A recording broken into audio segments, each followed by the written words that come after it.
আপনারা দেখছেন Kalapara society cinema হলের মেশিন, যে মেশিন দিয়ে আমরা বেশ বহু বছর আগে আমরা সোসাইটি সিনেমা হলে ছবি দেখতে যেতাম। সেই মেশিন অনেক পুরনো একটি মেশিন। তো কর্তৃপক্ষের কাছে আলাপ আলোচনা করে জানা গেল তারা একটি স্মৃতিস্বরূপ হিসেবে এই মেশিনটাকে রেখে দিয়েছে। তারা এখানে তাদের অফিসে সযত্নে, আপনারা দেখতে পাচ্ছেন, আপনারা যারা সিনিয়র সিটিজেন কলাপাড়াতে, যারা বেশ অনেক আগে আপনারা সিনেমা দেখেছেন, বিভিন্নভাবে দেখেছেন, কেউ টিনের ফাঁকা দিয়ে, কেউ বোবার আক্রমণের জন্য ঠিকমতো দেখতে পারেননি, যারা ভিতরে বসেও দেখেছেন।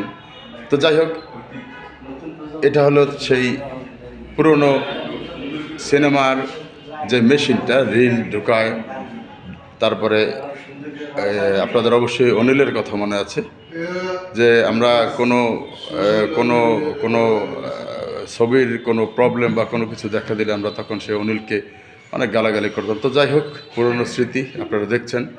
এই সোসাইটি কর্তৃপক্ষ তারা এই জিনিসটাকে খুব সুন্দরভাবে ধরে রেখেছে, যে পুরনো তো একটা ঐতিহ্য। কারণ আজকের যে জেনারেশনগুলো যারা আছে, ওরা তো অবশ্যই এগুলো দেখতে পারবে না।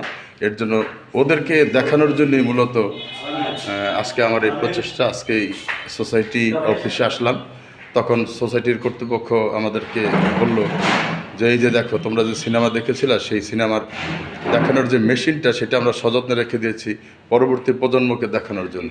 তো আজকে পর্যন্ত আপনারা সকলে ভালো থাকেন। পরে হয়তোবা এমন আরও কিছু সুন্দর আকর্ষণীয় জিনিস নিয়ে আপনাদের সামনে উপস্থিত হব। আজকে থেকে ধন্যবাদ।